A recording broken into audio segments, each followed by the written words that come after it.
The bikers laughed at Dan Blocker, calling him just an old TV cowboy with fake fights. But the moment they threw the first punch, they realized this wasn't a movie set. Dan didn't flinch. He dropped one with a single hit and stared the rest down. The diner had seen its fair share of rough customers, but tonight, it was different. Before we dive in, don't forget to like and follow for more powerful stories that will stay with you. Now let's begin. The Iron Serpents, a roughneck biker gang with cracked leather vests and a taste for cheap beer and intimidation, had claimed their usual spot in the two booths near the back. Boots sprawled, voices loud.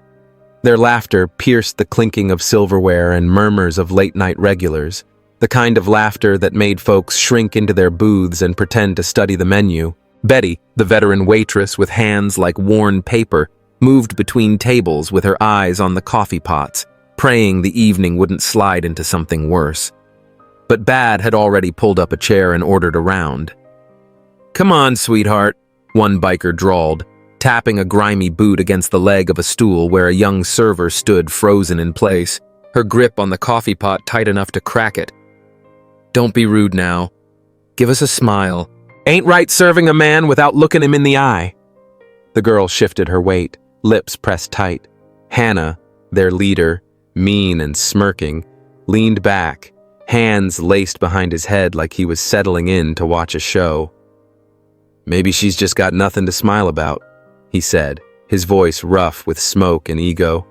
"Or maybe she thinks she's too good for the likes of us." Laughter swelled around him, thick as the scent of spilled beer and motor oil. The girl stepped back, but Hannah's hand snapped out, wrapping around her wrist. Not hard, but firm enough to let her know who called the shots in this place. And just then, the door creaked open. A warm wind from the highway rolled through the diner, stirring napkins and rattling the sugar jars. Conversations paused. All eyes turned. Dan Blocker walked in. He didn't rush. He moved with the kind of quiet weight that filled a room, slow, steady, like a man who'd weathered too many storms to flinch at thunder. The years had put creases in his face, but none of them made him smaller. His boots, battered and dusty, barely echoed on the linoleum floor. He tipped his cowboy hat off, gave it a quick brush against his thigh, and set it gently on the counter before sliding into the booth farthest from the door. A low murmur rippled across the room. Dan Blocker. Hannah's grin flickered. One of the bikers shifted uncomfortably and muttered, "Aw, hell." But Hannah, he wasn't built to retreat, not with an audience and pride on the line. He shoved back his chair with a screech that cut through the silence and rose to his feet. "Well now," he said, voice stretched wide and sarcastic. "Would you look at that? A real live TV legend gracing our little greasy spoon." Dan didn't look up. He flipped open the menu like he was browsing through scripture, unbothered, like the man across from him didn't exist. Hannah swaggered over, beer bottle swinging from 2 fingers. "You're Dan Blocker, ain't you?" Dan let the silence ride. He studied the menu like it held deep secrets. When he finally spoke, his tone was low and even. "Last I checked." A couple of the locals chuckled nervously. The young waitress slipped free of Hannah's grip and darted toward the kitchen, her breath escaping in visible relief. Either Hannah didn't notice, or he didn't give a damn. "You mind if I sit?" Hannah asked, knowing full well he wasn't asking. Dan turned another page in the menu. "I mind." The silence that followed was thick enough to chew. Hannah's jaw tightened. His boys leaned forward, waiting. He'd been turned away, flat, cold, and with no room left for saving face. "Now hang on," Hannah said, yanking out the seat across from Dan anyway. "Ain't every day we get a big shot rolling through town. Thought maybe we could shoot the breeze, get acquainted." Dan lowered the menu with the kind of slow calm that made your heart beat louder. His eyes met Hannah's, calm, steady, unimpressed. "I like to eat alone." There was a beat. Then Hannah smiled again, but this time it had teeth. "So what is it?" he sneered. "You too good for conversation? Or just too good for us?" Dan didn't flinch, didn't blink. He reached for his coffee, lifted it with unhurried ease, and took a long, quiet sip. And that was it. The pure, unapologetic calm, the complete and utter lack of fear. Hannah had spent years crafting his image, his dominance built on the way folks lowered their eyes when he walked into a room, how conversations went quiet when he spoke, and how men found excuses to step away when he edged too close. But this guy didn't even bother to glance up from his steaming mug of diner coffee. The gang let out low chuckles, some elbowing each other at the sight of their leader being dismissed like a harmless gust of wind. "Check this out," one of them muttered. "Dan Blocker ain't in the mood to play." Another leaned in with a smug grin. "Guess he left his cowboy grit back on the Ponderosa." Laughter rolled through the group. Dan set his coffee down slowly, with the same deliberate grace he once used to calm wild stallions on screen. "You know," Hannah started, his voice heavy with condescension, "I seen all those TV fights you do. Ain't nothing real about 'em, huh? Just smoke and mirrors out in Hollywood, right?" Dan exhaled through his nose, steady and slow. His body ached from a long day on set and a longer drive through the Nevada backroads. All he wanted was a hot meal and a moment of peace. But some folks don't know when to leave well enough alone. Hannah leaned closer, his eyes narrowing like a man poking a sleeping bear.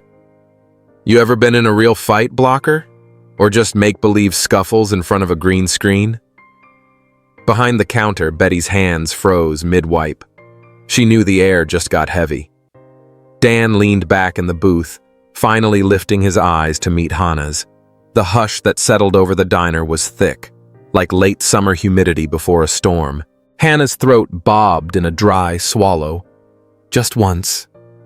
"Son," Dan said, his voice calm and edged like a well-worn Bowie knife. "You've got 2 ways out of here." Hannah blinked. Dan tilted his chin toward the front door, tapping the table twice with thick fingers hardened by real ranch work. "You walk out on your own, or you get carried out." Every fork paused in midair. The gang shifted in their seats. Hannah's jaw clenched. He couldn't back down now, not with all those eyes on him. "That's so?" he hissed, then tipped Dan's coffee straight into his lap. The liquid splashed across the table and down his jeans. "Oops," Hannah said, his voice like syrup, slick and mocking. "Guess you ain't fast enough for that, huh?" The diner fell into stillness again. The bikers looked on, eager for the fallout. Dan picked up a napkin and dabbed at his jeans, slow as molasses, no fuss. But something shifted. Hannah's grin faltered. He hadn't gotten under Dan's skin. That made him uneasy. "What's the matter, old man?" he barked, leaning in close enough for Dan to smell the cheap bourbon and Marlboros on his breath. "Cat got your tongue? Maybe I ought to teach you how respect works. Old-fashioned way." Dan finally looked up, those cool blue eyes meeting Hannah's without blinking. The room seemed to drop 10 degrees, like a cold front rolling through the desert. His gaze didn't burn with anger, nor flicker with fear. Just that deep, steady calm that comes from a man who's weathered bigger storms and walked away. "You ought to clean that up," Dan said, his tone soft, even, less of a demand than a prediction of what would be wise. Hannah hesitated, unsure for a half beat. Then he laughed loud and sharp, turning to his crew with arms wide like he was center stage. "Y'all hear that?" he hollered. "He wants me to clean it up?" The gang chuckled along, but the edge was gone, uncertain, off balance. Something about Dan sitting there, completely unfazed, drained the fun out of it. Hannah turned back, smile curling into a sneer. "You got guts, old man," he muttered darkly. "Might be time someone knocked the legend out of you." He cracked his knuckles, the sound snapping across the hush like a firecracker. Dan didn't budge, just leaned back a little more, hands resting calmly on the table, expression unreadable. He wasn't the type to get called out, especially not by someone he'd already dismissed as no threat at all. "You think this is funny, old man?" Hannah growled, taking a bold step forward, chest puffed like a mutt trying to look meaner than he really was. You don't scare me. I've dropped bigger men than you without even breathing hard. Dan Blocker didn't blink. He tilted his head just a little, the ghost of a smile tugging at the corner of his mouth. Amusement? Maybe. Or something quieter, deeper, something that didn't flinch. Bigger? He repeated, voice smooth and low, like a knife sliding from its sheath. Maybe. Better? That's a stretch. The words hit like a backhand. Hannah's cheeks flared red, heat creeping up his neck. Around him, his buddies leaned in, chuckling and egging him on, their mockery painting the air with gasoline. It wasn't about proving himself anymore. It was about saving face. Hannah rolled his shoulders like a man pretending he wasn't scared, popping his knuckles loud enough to echo, his breath turning shallow, stance widening like he was about to brawl with a man twice his soul. Betty stepped between them again, voice sharp with worry. "Hannah, that's enough! Don't make me call the sheriff!" Her eyes bounced to Dan, searching his face for any hint he'd shut this down before it spiraled. But Dan didn't move. He stood calm, like a tree that's seen too many storms to bother swaying anymore. Hannah laughed once, ugly and short, not even glancing at her. "The sheriff?" he sneered. "You think I care about him? I run this town. I do what I damn well please." He turned back to Dan, jabbing a thick, angry finger into his chest. "And right now, I'm gonna teach you a lesson you won't forget." Around the diner, chairs scraped slowly against tile as the rest of the bikers rose to their feet. No rush, no flinch. They moved with the steady confidence of men who knew they outnumbered you. That they didn't have to make threats out loud. They were written all over their size and silence. Conversations died. Diners pushed bills beneath coffee cups, grabbed jackets off the backs of chairs, and slid toward the door with sidelong glances. Betty stood frozen behind the counter, her fingers clamped so tight on the formica edge her knuckles turned bone white. Dan didn't twitch, didn't even blink. Hannah thought that meant he had him, his mistake. Dan Blocker finally moved, one step forward, quiet but firm, like a man with nothing to prove and all the time in the world. His eyes scanned the bikers, then settled back on Hannah. His voice came low and steady, the kind of calm that comes just before the thunder. "You don't want this," he said. The pause that followed sat thick and heavy in the room. "You and your boys might not like how it turns out." Hannah laughed again, but this time there was a crack in it. "What, you gonna swing your cane at me, Grandpa?" He turned to his crew, fishing for laughs. "Maybe he's got a slingshot tucked in that denim jacket." The gang laughed, but it rang empty, stretched too thin to be real. Even they could feel the shift, how the air had gone tight and electric. Dan didn't say a word. He stepped closer, just enough so Hannah could see it, that steel glint behind his eyes. That was no look of a washed-up TV cowboy. That was something else, something rooted and unshakable. The laughter died down, one voice at a time. They saw it now too. For the first time that night, Hannah paused. Somewhere deep in his chest, a warning bell went off. A raw instinct screaming that this wasn't the fight he wanted, but pride. Pride had already pushed him past the point of return. His hands balled into fists, shoulders set, muscles tensed. He was in too deep. He wasn't turning back now. The diner held its breath. Betty's grip tightened on the counter edge, knuckles pale. A trucker by the door scooted an inch further from the action, shoulders hunched low. Outside, the flicker of a neon Budweiser sign buzzed in the window, the only sound in a room that suddenly felt carved from stone. Dan exhaled slowly, the breath steady like a man preparing not for a fight, but for an inevitability he'd met 100 times before. He rolled his broad shoulders back, the fabric of his flannel stretching taut across his frame, giving the room a silent warning. He'd crossed paths with men like Hannah more times than he could count, loudmouths with inflated egos who mistook noise for power. They always learned the same lesson, sooner or later. Dan's voice broke the tension in the air, low and measured like a gavel strike. "Your move, son."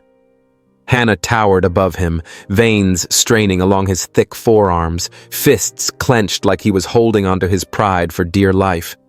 His buddies leaned forward at their booth, eyes glinting with cruel anticipation, ready to cheer on the beatdown they thought was coming. The air in the diner froze, like the moment just before a tornado touches down. Every patron sat motionless, caught in that thin space between dread and voyeuristic thrill. Even Betty, who'd run this roadside diner off Route 66 for 20 years and had seen it all, didn't move a muscle, her lips drawn into a sharp line. Hannah didn't wait.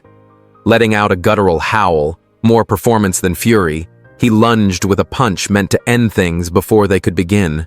It tore through the air, aimed straight for Dan's jaw, a declaration more than a strike. But it never made it. In less than the beat of a heart, Dan moved. A subtle shift, easy as flipping a page.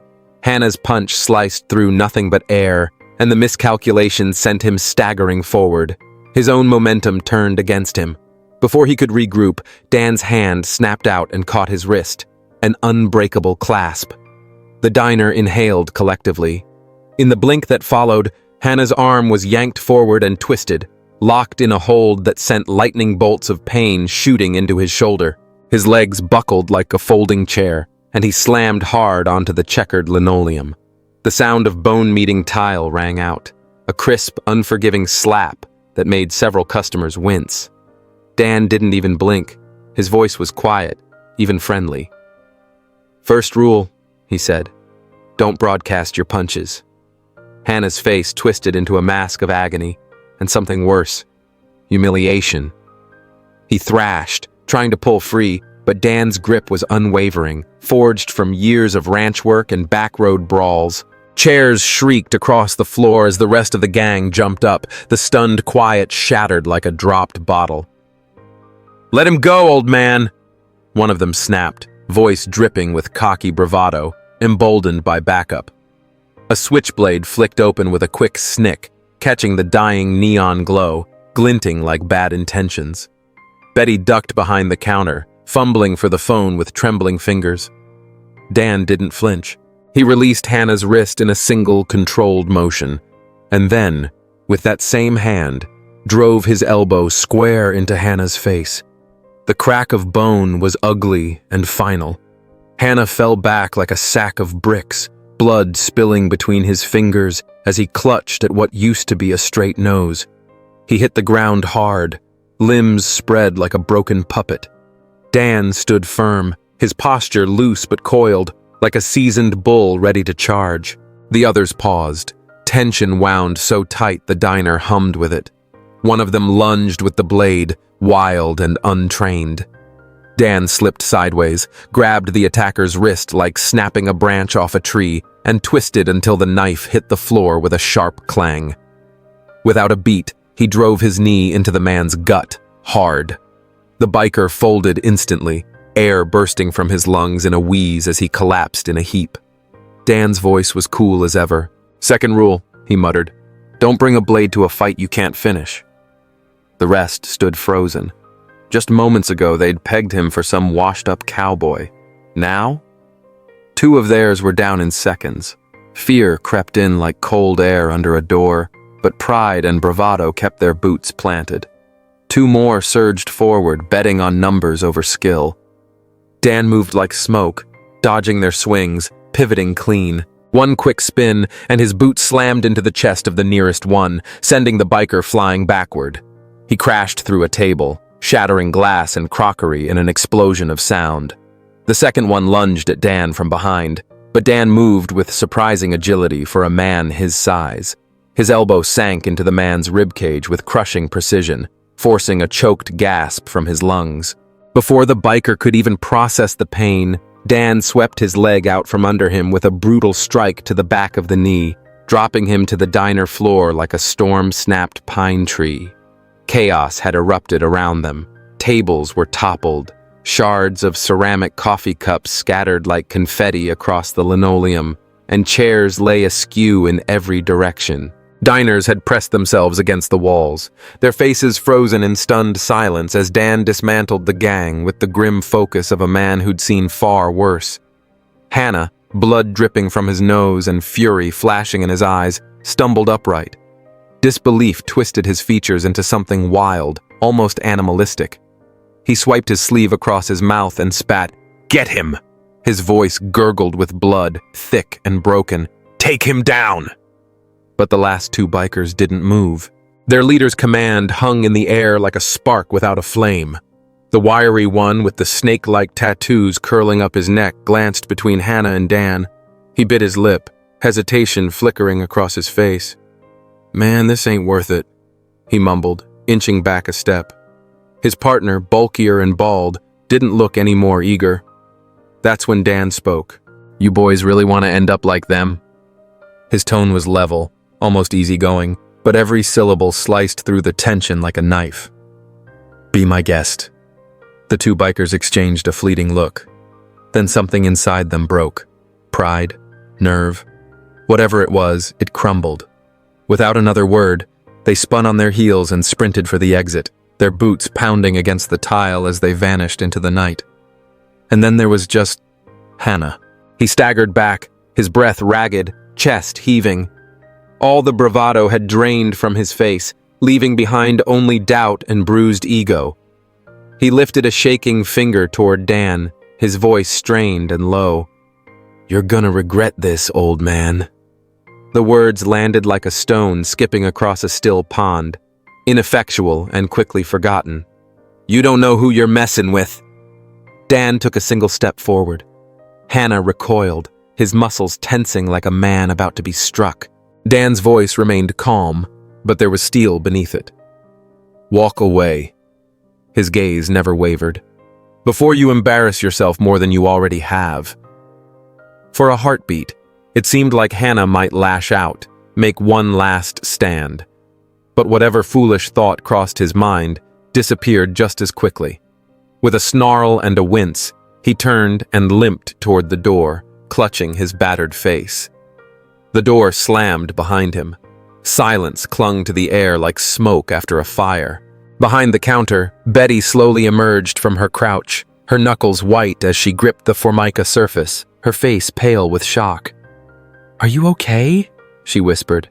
Dan tugged at his jacket, settled his Stetson back onto his head with practiced ease. "I'm good," he said, his voice smooth as molasses, as if the whole brawl had been little more than a minor inconvenience. He turned to glance around the diner. Every single person stared back at him, their expressions a blend of disbelief and admiration. "Sorry about the mess," Dan said, standing tall and composed. Tables lay overturned, glittering with shattered glass beneath flickering fluorescent lights. Low moans and the rustle of movement echoed faintly as injured bikers shifted on the ground. Betty stood still, clutching the cordless phone, her hands trembling, eyes locked on Dan like she wasn't sure if she should call the cops or thank him. The customers, still pressed against the walls moments ago, now whispered among themselves in voices laced with awe. "Did you see that kick?" someone murmured. "He moves like he's half his age," another replied, shaking his head like he couldn't quite believe what he'd witnessed. But the hush didn't hold. Hannah, humiliated and bloodied, wiped at his face again, breathing hard, fury rising in his chest like a fire stoked by shame. His pride had been torn to shreds in front of his crew and in front of strangers. He let out a raw, broken roar that vibrated through the diner. "We're not done with him." For a heartbeat, the bikers froze. That old invincibility, once etched into their posture, had been cracked to the core. They hadn't walked into a fight with some washed-up actor. They'd just gone toe-to-toe with a living legend who fought like something dragged out of an old war story. But Hannah's sharp order cut through the haze of hesitation like a whip crack. With a reluctant glance at one another, they tightened their jaws, rolled their shoulders back, and surged forward as 1-3 against Dan Blocker. It wasn't about pride anymore. It had morphed into a raw, unforgiving need for payback. Dan didn't flinch.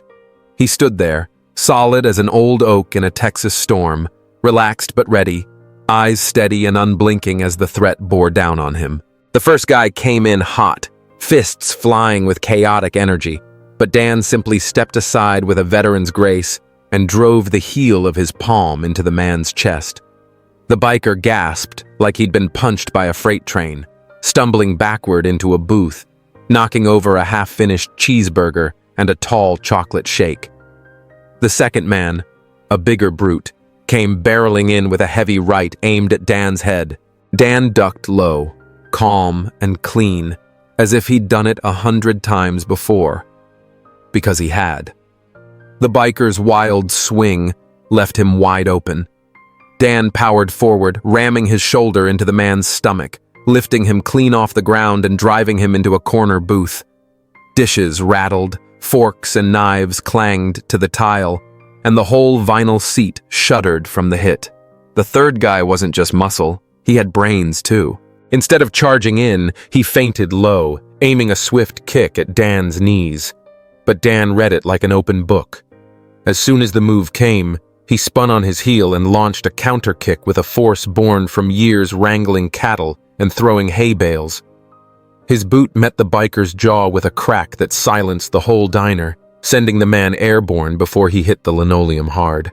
Hannah, still on the floor, face twisted in agony and fury, tried to push himself up. Dan's earlier hold had rattled him bad, but the fire in his eyes burned hotter than ever. All around them, metal chairs scraped angrily against the floor as more of the gang surged in. "Let him go, old man!" one of them hollered, yanking a switchblade from his jeans pocket. The blade caught the flicker of the neon sign outside, throwing a glint across the room as a hush fell over the few remaining customers. Betty, still clutching the cordless phone, ducked behind the diner counter, trembling as she tried to punch in the number. Dan didn't move. Not an inch. Then, in a flash, he let go of Hannah's wrist and drove his elbow into the man's face. The sharp crunch echoed through the space, and Hannah flew backward, blood spilling between his fingers as he held his shattered nose. Dan turned toward the guy with the knife. The biker lunged, but it was messy, desperate. Dan swayed aside like he'd done it in his sleep, hand snapping out to seize the man's wrist. He twisted with purpose, and the biker screamed, the blade slipping free and clattering to the ground. In the same breath, Dan drove a knee into his gut, sucking the air clean out of him. The man collapsed, groaning, curled like a shrimp on the floor. Dan let out a breath, slow and steady, his voice cutting the air like cold steel. "Second rule," he said, calm as a sheriff at high noon. "Don't bring a blade if you've got no idea how to finish the job." The whole room froze. Moments ago, the gang had swaggered in, ready to shred Dan Blocker apart. But now, two more of their crew lay broken, wheezing on the tiles. That gentle giant they'd mocked had just dismantled them like he was tossing hay bales off a truck in Abilene. Hannah snarled past the pain, rage drowning out any sense he had left. "Get him!" he roared. Two of his crew charged again, hoping numbers would tilt the odds. Dan moved like smoke through a campfire, slipping beneath their sloppy swings. One lunged too far. Dan spun, his boot slamming into the man's ribs, hurling him into a table that exploded in a rain of splinters and flying ketchup bottles. The second tried to grab Dan from behind, arms stretching wide to pin him. Bad call. Dan's elbow shot back, caving in the biker's ribs.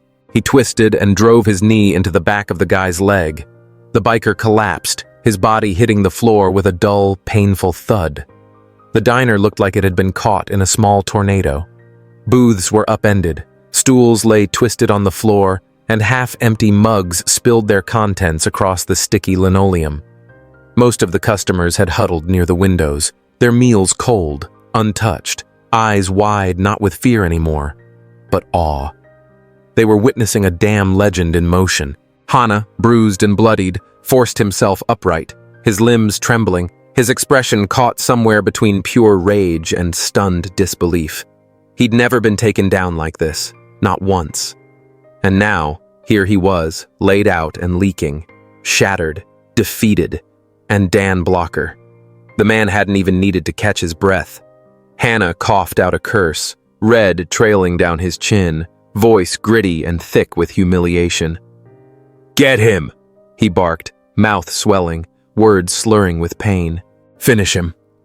But the last two bikers froze, their bravado gone cold. One, skinny with a snake of tattoos crawling up his neck, flicked his eyes from Hannah to Dan. His hand hovered near his belt, but he didn't take a step. "Man, this ain't worth it," he mumbled, already shifting his weight toward the door. His buddy, bulkier with a buzzed scalp and busted knuckles, looked just as spooked. Dan's eyes locked on them, steady, unreadable, but laced with warning. "Y'all really want to end up like them?" he asked, voice low and smooth like thunder on the horizon. The silence that followed was sharp as glass. "Next time," he said, turning away. "Think twice before you throw down with someone who doesn't need to try." He walked out, calm as ever, leaving behind a wrecked diner, a pack of broken men, and a silence that wouldn't be forgotten anytime soon. Out in the gravel parking lot, Hannah paced like a caged animal, boots scuffing against loose dirt, stirring little clouds in his wake. His body screamed in protest, but the thing gnawing at him wasn't the pain. It was the burn of humiliation. "This ain't over," he snarled, spitting blood. One of his guys, wheezing through what might have been a cracked rib, let out a dry laugh. "What are you thinking, Hannah? Go back in and get tossed like a rag doll again?" He wiped blood from his mouth. "That guy ain't normal!" Hannah spun toward him, eyes burning. "We can't let some old-timer make us look like punks," he hissed. "You know what folks'll say when they hear about this?" He jabbed a finger back toward the wreckage of the diner. "We're the Iron Serpents, for God's sake. Nobody humiliates us." But even as the words left him, the fire in his voice wavered. Uncertainty crept in, and he hated how clearly his crew could hear it. Deep down, he knew the truth. They hadn't just underestimated a man, they'd underestimated that man. And they'd paid the price. Jesse, the youngest of them, shifted uncomfortably, his voice cautious but clear. "Maybe we ought to just let it be," he said, eyes flicking back to the diner. "You saw what he did, Hannah. We all did. That wasn't just some washed-up TV cowboy." He swallowed hard. "Maybe he's something else." Silence settled heavy over them as Jesse's words hung in the air like dust in sunset light. What kind of man walks into a fight outnumbered and walks out like he never even touched the ground? Hannah shot him a glare, but the usual weight behind it had faded. There was something else behind his eyes now. Something gnawing and cold and unfamiliar. "Whatever he is," Hannah muttered, voice low and bitter, "he ain't getting away with it." He cracked his knuckles out of habit more than hope. "We'll figure something out. Next time we'll be ready." Inside the diner, Betty stepped out the front door, needing a breath of fresh air. The sky was melting into twilight, bleeding shades of amber and dusky rose across the plains of West Texas. She stood there, leaning into the weather-worn doorframe of the roadside diner, arms folded, still lost in the wreckage of thoughts stirred up by the man who'd rolled in and out of her life like a thunderstorm with boots. That's when she spotted him. Dan Blocker, trudging along the shoulder of the highway, his broad silhouette outlined by the dying sun. Without stopping to think, she grabbed a travel mug, filled it with steaming coffee, and jogged toward him. "Hey!" she called out. Dan paused, turned around with the same quiet steel in his expression he'd worn inside the diner. She reached out, offering him the cup. "Figured you might want this," she said, her voice softer now, edged with something tender. "You didn't finish yours earlier." He accepted the coffee with a slight nod, lifting it in a silent toast before taking a slow sip. "Much obliged," he murmured. Betty lingered, her mind churning with questions, each one jostling to be spoken, but only one found its way past her lips. "I don't mean to pry," she said gently, searching his face. "But who are you? You're not just some old cowboy passing through, are you?" Dan studied her, his gaze unreadable under the brim of his well-worn Stetson. After a beat, he spoke, his voice rich and weathered like old oak. "Just a man who's lived long enough to recognize trouble when it rears its head." There was weight behind his words, as if every syllable carried the dust and ache of a lifetime. She wanted to ask more, to peel back the layers, but something in the quiet strength of his reply made it clear. Dan Blocker only gave what he meant to. "Well," she said, voice laced with quiet gratitude. "Whoever you are, thank you. Those guys have been tormenting this town for years. I've never seen anyone shut them down like that." Dan offered a slow, knowing smile and dipped the brim of his hat. Folks like that need to be reminded they ain't invincible. As he turned to go, Betty called out, worry creeping into her tone. "Be careful out there, mister. I don't think Hannah's gonna take this lying down." Dan paused, back still turned, and then replied in that same steady, grounded drawl, "Let him come." And with that, he stepped into the open road. His shadow stretched long across the cracked asphalt, eventually swallowed by the dust and the waning light. Betty watched him disappear into the horizon, a strange cocktail of awe and dread tightening in her chest. Across town, tucked behind a rundown auto garage littered with busted mufflers and forgotten tools, the iron serpents were licking their wounds. Hannah moved like a panther trapped in a cage, his face torn between fury and the throb in his broken ribs. The gang lay scattered across the shop, bruised and broken, the humiliation clinging to the air like sweat in summer. The overhead fluorescent light buzzed and flickered, casting sharp, restless shadows along the concrete walls. No one spoke. Not until Hannah let out a low, savage growl, grabbed a rusted wrench, and slammed it onto the workbench. The metal-on-metal scream made a few of them jump. "You know what this makes us look like?" he spat, his voice roughened with pain and pride. His eyes, dark and storming, swept the room, daring one of them to answer. No one did. Hannah sneered, the corner of his lip lifting like a snarl. "That old bastard made fools of us." His chest heaved as he tried to catch his breath, but each inhale lit his ribs on fire. His pride, though, burned hotter. A few of the boys exchanged nervous glances. Jesse, the youngest, barely out of high school, shifted in his seat, the tension thick around him as he finally spoke. "Maybe we just let it be, Hannah," he said, voice small but steady. "That guy, he's not like the others. We all saw what he did." He paused, swallowing hard. "What if we—" Hannah's head snapped in his direction, his stare glacial and precise. "What if we what?" He cut him off, voice low and cold as a winter wind. "Run? Crawl under some rock?" He stepped toward Jesse slowly, and the younger man looked down, the courage draining from his face. "We're the Iron Serpents," Hannah growled, voice low and rough like a rusted chain dragging across concrete. "Ain't nobody makes a joke out of us and walks away smiling." Jesse stared at the ground, jaw clenched so tight it felt like his teeth might crack. His ears burned with humiliation. He wasn't the only one second-guessing this mission, but nobody else dared to voice doubt. Hannah didn't just lead the crew. He owned their fear, kept them tethered like wolves to a chain. Going against him? That was damn near the same as walking up to Dan Blocker in his prime and spitting in his face.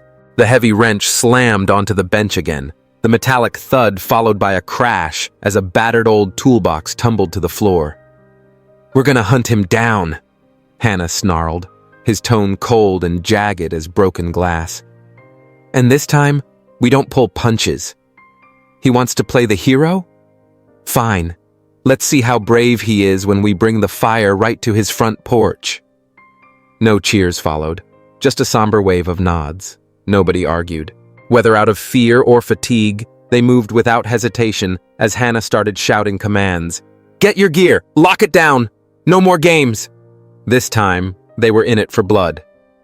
Meanwhile, on the edge of a sun-bleached Nevada highway, Dan Blocker had tucked himself into a worn-out roadside motel.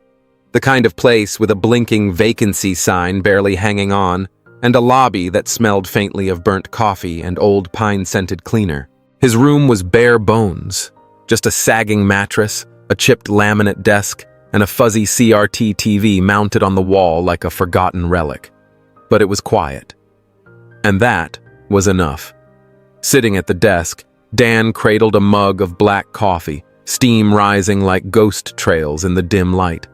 His other hand rested on an old leather-bound journal, cracked and soft with years of handling. Its pages were crammed with sketches, scribbled thoughts, and memories that weighed more than they should have. Some notes were yellowed like autumn leaves, others fresh and raw. But each held a story, not just of fights or near misses, but of people. Some still alive in memory, others long gone. He didn't flip through those pages for nostalgia. No, it was more like anchoring, a way to remember who he was and why men like Hannah never got under his skin, and why they shouldn't have tried. Dan didn't often get lost in the past, but tonight was different. His calloused fingers paused on a faded photo tucked into the back of the notebook. The corners curled from age, the image slightly blurred but still sharp enough to sting. It was him, mid-30s, standing tall with a bunch of ranch hands outside a dusty Texas roadhouse, a glint of pride and fire in his eyes. Back then, the world hadn't chiseled his face quite yet. But the grit? That had always been there. He took a slow sip of coffee, gaze drifting toward the window. His thoughts wandered to the diner, the looks, the threats, the pride. He'd known men like Hannah all his life. The loud ones. The ones who thought volume made them kings, who mistook fear for respect. They didn't scare Dan because they were skilled. They scared him because they had something to prove, and no line they wouldn't cross to do it. And if there's one thing Dan knew, it's that men like Hannah never let things go. His dim motel room, eyes scanning the stillness outside.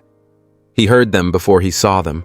Motorcycles, snarling like wolves in heat, the low growl of engines rolling in like thunder. He straightened up slowly, rolling his shoulders like a man loosening up before a long, ugly brawl. This didn't surprise him. He'd been down this road before. Guys like that never changed, always mistaking noise for strength, thinking if they shouted loud enough, the world would flinch. He reached for his denim jacket, sliding it on like an old friend. He hadn't come here looking for a fight, but if the iron serpents were dumb enough to bring it to his doorstep, he'd damn well be the one to end it. Outside, the roar swelled, engines howling as the bikes swarmed the gravel parking lot. Headlights pierced the dark, casting harsh shadows against the crumbling facade of the motel. Boots thudded against the gravel as they dismounted, spreading into a loose, slow-moving half-circle. Hannah stepped up first, face still swollen from their last run-in, eyes wild, fingers curled tight around a crowbar like it was the key to his pride. Behind him stood the rest of the gang, their presence padded with new recruits, muscle with more guts than brains. Dan leaned against a wooden beam near the motel awning, arms loose at his sides. His voice rolled out slow and easy, like a Texas sunset sliding over the horizon. "Evening, boys. Didn't figure I'd be seeing y'all again this soon." Hannah's lip twisted into a sneer as he stomped forward, gravel crunching under heavy boots. "Cut the crap, old man," he snapped, spitting the words like venom. "You made fools out of us last time. Tonight, we're settling the score." Dan Blocker tilted his head just slightly, the barest hint of a smirk tugging at the edge of his mouth. "Is that right?" he said, voice laced with a touch of amusement. "You reckon bringing a few buddies along is gonna change the ending?" Hannah's jaw clenched, muscles ticking with rage, and he gripped the crowbar tighter. "Oh, it's gonna end all right," he growled low. "And this time you ain't walking away." The bikers fanned out around Dan, a circle tightening like wolves encircling a bull. They'd learned the hard way not to rush him. Last time had left bruises and broken pride. Still, something in the air felt off. The swagger they'd carried was faltering. Doubt hung in the space between them like smoke. Their bold fronts were cracked because they'd already felt a taste of what he could do. And for the first time, a few of them started to wonder if they were about to make the worst call of their lives.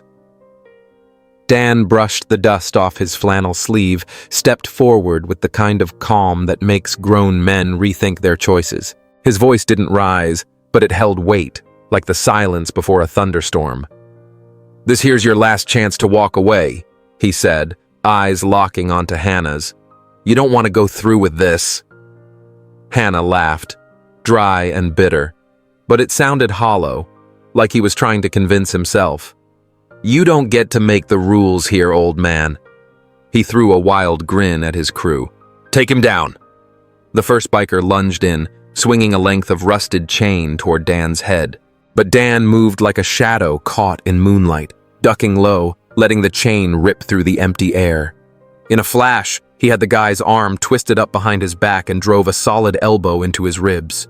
The biker dropped with a wheeze, curling in on himself like a punctured tire. Another one rushed in, steel glinting in his hand, a knife catching what little light there was. The blade slashed wildly, but Dan shifted just enough to avoid it. In a single fluid motion, he gripped the attacker's wrist, yanked it sideways, and drove his elbow down into the man's forearm. The knife hit the gravel with a clatter. The biker didn't even get a curse out before Dan swept his leg behind the guy's knee and slammed him backward. The man hit the ground with a grunt that sucked the breath right out of him. A wave of hesitation rolled through the gang like a shiver down the spine.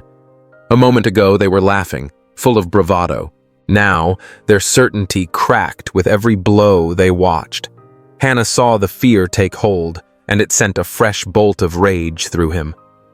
"What the hell are you waiting for?" he shouted. "Get him!" Two more charged, one swinging a wooden bat, the other aiming a rough kick toward Dan's legs. But Dan moved like a thunderhead coming across a prairie, fluid and inevitable.